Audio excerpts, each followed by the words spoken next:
வணக்கம் அன்பு நண்பர்களே, அனைவருக்கும் வணக்கம். இன்னைக்கு நம்ம இந்த ஒரு வீடியோவில் எதை பற்றி பார்க்க போகிறோம் அப்படின்னு பார்த்தீங்கன்னா, தமிழக அரசு போக்குவரத்து கழகங்களில் வந்திருக்கக்கூடிய மிக மிக முக்கியமான தகவல்கள். போக்குவரத்து கழகங்களில் காலி பணியிடங்கள், டிஎன்எஸ்டிசியில் காலி பணியிடங்கள் எந்த அளவு இருக்கும்? ஸோ இதை பற்றின ஒரு முழுமையான தகவல். தமிழக அரசு போக்குவரத்து கழகத்தில் 28,000க்கு மேற்பட்ட டிரைவர் கண்டக்டர்கள், ஸோ 28,000க்கும் மேற்பட்ட டிரைவர் கண்டக்டர்கள், ஓகேங்களா, டிரைவர் கம் கண்டக்டர், இந்த போஸ்டிங்ஸ் எல்லாமே எடுக்க போகிறாங்க. என்னன்றதை பார்க்கலாம். ஸோ டிஎன்எஸ்டிசி 2026 ஒரு மாபெரும் அறிவிப்பு எப்பொழுது வர இருக்கு? ஸோ நீங்கள் தமிழக முதல்வர் விஜய் அவர்கள் மகளிருக்கு வெற்றி பயணம் இந்த திட்டத்தை தமிழகம் முழுவதும் அறிமுகப்படுத்த போகிறாரு. ஸோ இந்த முதல்வர் விஜய் அவர்கள் இந்த வெற்றி பயணம் திட்டம் அனைத்து பேருந்துகளும் மகளிருக்கு இலவசம் அப்படின்றத அறிவிக்க போகிறாரு. போக்குவரத்து துறை அமைச்சர் என்ன பண்ணுறாரு அப்படின்றத பார்க்கலாம். பேருந்து கட்டணங்கள் உயர்த்தப்படுமா, உயர்த்தப்பட மாட்டாதா? சேலம் மற்றும் மிக முக்கியமான மாவட்டங்களில் தனியார் பேருந்து கட்டணம், ஸோ ரவுண்டு பண்ணுறோம் அப்படின்ட்டு பார்த்தீங்கன்னா தனியார் பேருந்து கட்டணம் 30 ரூபா இருக்கிறது 35 ரூபாய் ரவுண்டு பண்ணியிருக்காங்க. ஸோ இதுக்கு போக்குவரத்து துறை அமைச்சர் கூறிய பதில் தான் என்ன?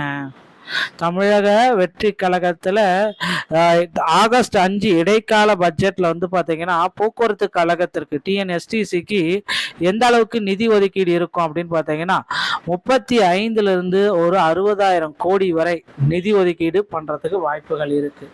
ஸோ மக்களே, போக்குவரத்து கழகம் அப்படின்றது பார்த்தீங்கன்னா கிட்டத்தட்ட ஆரம்ப காலத்திலேருந்து இப்போ வரைக்கும் மக்கள் அதிகமாக இதை பயன்படுத்துறது தமிழக அரசுடைய ஒரு மிகப்பெரிய சேவை அப்படின்னு கூட நம்ம சொல்லலாம். ஏன்னா மாணவர்கள், கல்லூரி படிக்கும் மாணவர்கள், பள்ளி படிக்கும் மாணவியருக்கு இலவச பஸ் பாஸ்லேருந்து தொடங்கி மகளிருக்கு தமிழ்நாடு முழுவதும் இலவசத்தை அள்ளி கொடுக்கறது போக்குவரத்து கழகம். ஸோ அந்த போக்குவரத்து கழகங்களில் டிஎன்எஸ்டிசியில் driver conductor, driver cum conductor, AE, JE, technical assistant, இப்படி அனைத்து பணியிடங்களுமே நிரப்புறதுக்கு கோரிக்கை வச்சுருக்காங்க. ஸோ இதில் 2025 டிரைவர் கம் கண்டக்டர் அப்படின்ற போஸ்ட் டிசிசியை எடுத்தாங்க.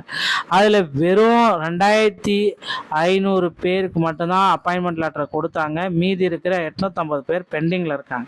மொத்த வேகன்சிஸ் 3,274. ஆனால் எடுத்தவங்க பார்த்தீங்கன்னா வெறும் 2,500 பேர் தான் எடுத்திருக்காங்க. இன்னொரு 850 பேருக்கு எப்போ அப்பாயின்மெண்ட் ஆர்டர் வரும்னு வெயிட் பண்ணிட்டு இருக்காங்க. நிச்சயமாக இவர்களுக்கு உண்டான அப்பாயின்மெண்ட் ஆர்டரை முதல்வர் விஜய் அவர்கள் வழங்குவார். இல்லை ஒருபோது பார்த்தீங்கன்னா இந்த மாதிரியான முறைகேடுகள் நடக்குது அப்படின்னா போக்குவரத்து கழகத்தில் அந்த நியமனங்களை ரத்து செஞ்சுட்டு புதிய நியமனங்களை போடுங்க அப்படின்னு கூட போக்குவரத்து துறை அமைச்சர் சொல்லலாம். ஸோ அவர் கையில் தான் இருக்குது. அடுத்தடுத்த தகவல்கள் அனைத்துமே தமிழக அரசு போக்குவரத்து கழகங்களில் வந்திருக்கக்கூடிய சில முக்கியமான தகவல்கள். ஸோ நீங்கள் அருகாமையில் இருக்கிற ஆர்டிஓ அலுவலகத்தை அணுகி டிரைவிங் லைசன்ஸ் மற்றும் கண்டக்டர் லைசன்ஸ் இவைகளை பெற்றுக்கொள்ள முடியுங்க. டிரைவிங் லைசன்ஸ் வாங்குறது ரொம்ப எளிது. ஆனால் கண்டக்டர் லைசன்ஸ் வாங்கணும் அப்படின்னா தமிழ்நாடு திறன் மேம்பாட்டு கழகங்களை அணுகி கண்டக்டர் லைசன்ஸை பெற்றுக்கொள்ளலாம். இந்த ஒரு வீடியோ பதிவு உங்களுக்கு ரொம்ப ரொம்ப பயனுள்ளதாக இருக்கும்னு நினைக்கிறேன். வீடியோ உங்களுக்கு பிடிச்சிருந்தா நீங்கள் நம்முடைய சேனலோட இணைந்திருங்கள். நன்றி, வணக்கம், தேங்க்யூ.